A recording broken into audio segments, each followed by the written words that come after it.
Welcome back नाजरीन, हम लोग वापस आ चुके हैं। हम दुनिया में बहुत सी तमन्नाएं करते हैं, बहुत सारी चीजें सोचते हैं, जिंदगी में बहुत सारी प्लानिंग करते हैं, लेकिन वक्त कैसे गुजर जाता है और चीजें धर्म भरम हो जाती हैं, यह हमें खुद भी पता नहीं चलता। लेकिन कुछ लोग ऐसे होते हैं जो अपने काम की छाप हमारे दिलों पे कुछ ऐसे छोड़ जाते हैं कि उन्हें भुलाना मुश्किल ही नहीं बल्कि नामुमकिन हो जाता है। उन्हीं में से एक नाम है तमन्ना बेगम का, जो आज हम में नहीं है लेकिन हमारे दिलों में जिंदा है। आज उनके कुछ दोस्त जिन्होंने उनके साथ काम किया वो यहां मेरे साथ मौजूद हैं। तमन्ना बेगम ने अपनी पूरी जिंदगी टेलीफिल्म, टीवी और फिल्म इंडस्ट्री को दी। आज मैं, मेरी टीम और मस्त मॉर्निंग उन्हें खराज तहसीन देना चाहती है। आइए चल के देखते हैं पैकेज।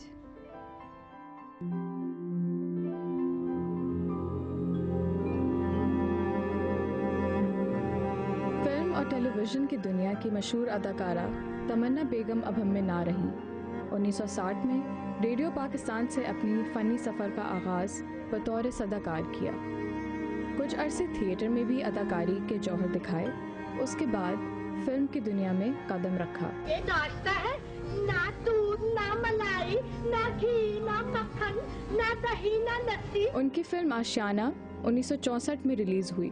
इस फिल्म की कामयाबी के बाद उन्होंने फिल्म इंडस्ट्री के बड़े नामों जैसे वहीद मुराद और तलत इकबाल के साथ भी काम किया। लेकिन जब फिल्म इंडस्ट्री ने उनसे वफा ना की तो वो टेलीविजन इंडस्ट्री की तरफ माइल हो गई। अब तुम्हारी शादी होने वाली और तुम चांदी, जब इंसान शादी कर सकता है तो क्रिकेट भी नहीं खेल सकता और बकबक क्यों नहीं कर सकते। तमन्ना बेगम भी तवील इलालत के बाद हमसे जुदा हो गई।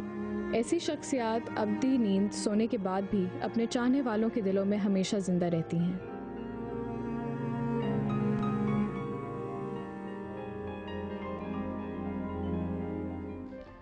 वेलकम बैक नाजरीन, हम वापस आ चुके हैं। मेरे साथ मौजूद हैं एक बहुत बड़ा नाम जो अपने नाम में एक अंजुमन है।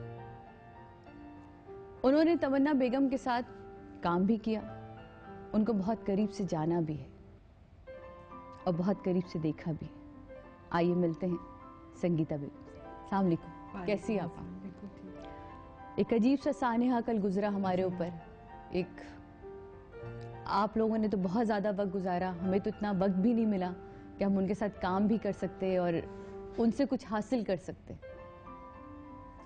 मेरी बहुत सारी फिल्मों में उन्होंने काम किया। जब मैंने एज ए डायरेक्टर फिल्म बनाई तो उन दिनों बहुत ज़्यादा सास बहू का होता था। हाँ, तो उसमें वो लड़ाकी सास, बिल्कुल। तो जहाँ कोई ऐसा रोल लिखा जाए तो तमन्ना बेगम पहले आती थी, क्योंकि मैं ये समझती हूँ वो रोल ही उनके लिए था। हाँ। और जितना अच्छा वो परफॉर्म करती थी। मेरी एक फिल्म थी मुझे गले लगा लो, और उसमें मेरी बहन थी कविता, तो वो इतना तंग करती है अपनी सास को कि कुछ हद नहीं। बहरहाल वो यादें रह जाती हैं छोटी छोटी सी, जो आप लोगों ने सेट पे मज़ा करते हैं, एंजॉय करते हैं।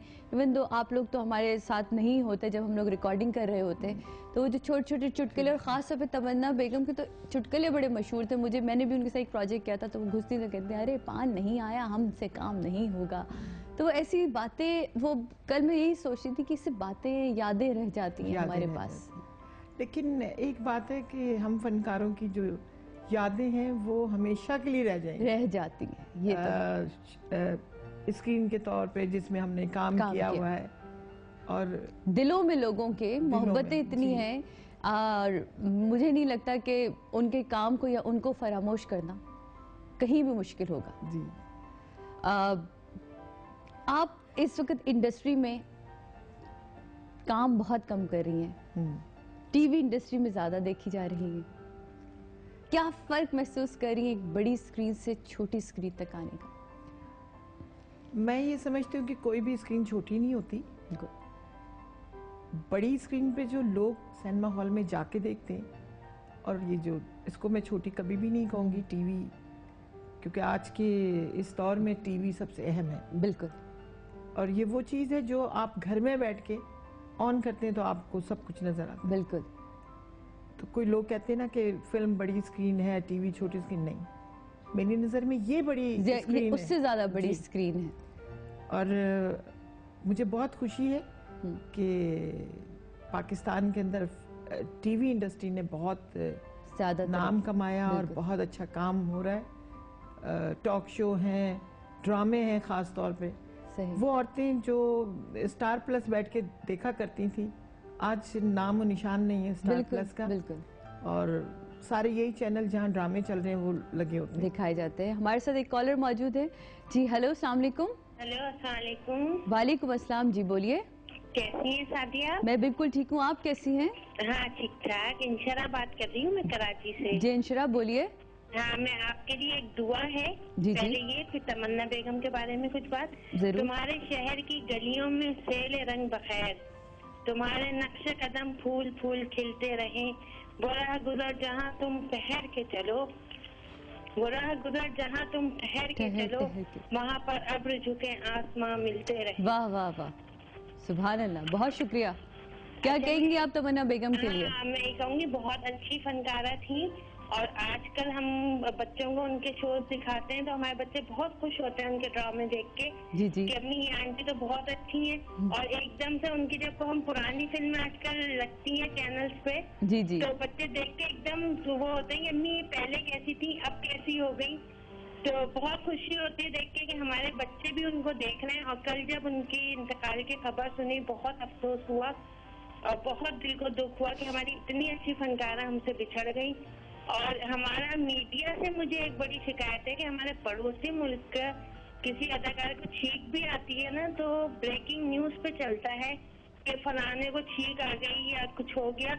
और हमारी इतनी अच्छी फनकारा इतने अरसे से बीमार थी तो उनकी कोई न्यूज नहीं थी, कुछ नहीं थी। बस कल अचानक ही आ गया कि वो गुर्दे के आर्दे में आपकी शिकायत बिल्कुल बजा है इंशरा, आपकी शिकायत बिल्कुल बजा है।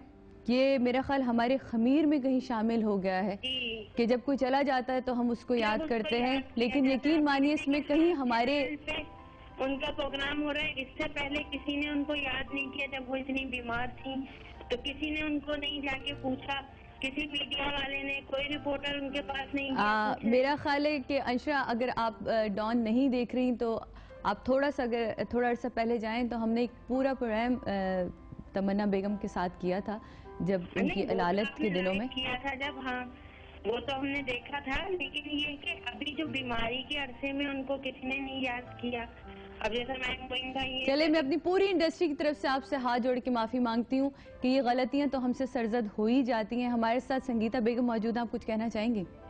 संगीता जो बैठी है इनके भी ड्रामे हम लोग देखते हैं, बहुत अच्छा लगता है देख के।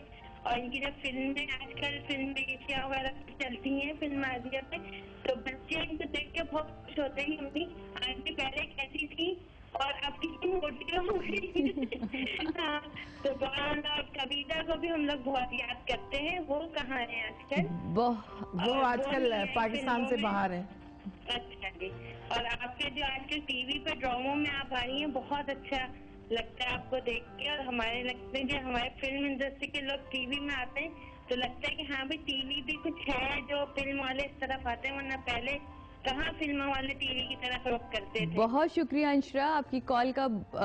आपने बहुत अच्छी गुफ्तगू की और बिल्कुल सही कहा इन्होंने कि वाकई हम क्यों भूल जाते हैं अपने लोगों को और उनके जाने का इंतज़ार करते हैं और उसके बाद फिर हम उनको खराज तहसीन भी पेश कर रहे होते हैं, फिर उनकी याद में प्रोग्राम भी कर रहे होते हैं। करें कि मैं एक दफ़ा बीमार हुई तो एक चैनल वाले थे, उन्होंने बाकायदा मेरी सारी फिल्मों की कटिंग और ये और वो के खुदा ना खास्ता जैसे मैं फौत हो रही हूँ तो नेक्स्ट डे उन्होंने प्रोग्राम तैयार कर लिया।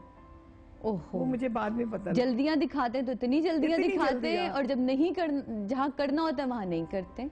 मैं कल देख भी रही थी कि जब न्यूज़ चल रही थी, जो जब उनका जनाजा भी जा रहा था, तो बहुत ही कम वहाँ लोग मौजूद थे। खैर उसकी वजह ये भी होती है, मैं अपने नाज़रीन को ये बता दूं कि बहुत सारे लोग, बहुत सारे आर्टिस्ट हमारे ऐसे होते हैं जो बहुत ज़्यादा घुलना मिलना नहीं चाहते, तो उनका हमें खुद भी आइडिया नहीं था वो कहाँ रहती थी और उनका नमाज जनाजा कब था। तो इसलिए हम लोगों में से कोई भी वहाँ नहीं पहुँच सका, बल्कि हमें खुद न्यूज़ के ज़रिए ये सारी चीज़ें पता चली। तो इसमें कहीं यकीनन कोताही हमारी होती है, तो कहीं कहीं ये जो एक काम की मसरूफियत और गैप जो हमारे दरमियान आ जाता है, वो भी यकीनन एक बहुत अब स्पैन बढ़ता चला जा रहा है। तो खैर अंशरा, एक दफ़ा फिर मैं आपसे अपनी पूरी टीम की तरफ से, अपनी पूरी टीवी इंडस्ट्री की तरफ से माजरत चाहती हूँ। आपको ये शिकायत है और अब हम कोशिश करेंगे कि ज़िंदगी में आपको ये शिकायत कभी ना हो। यानी एक छोटा सा ब्रेक के बाद दोबारा आते हैं।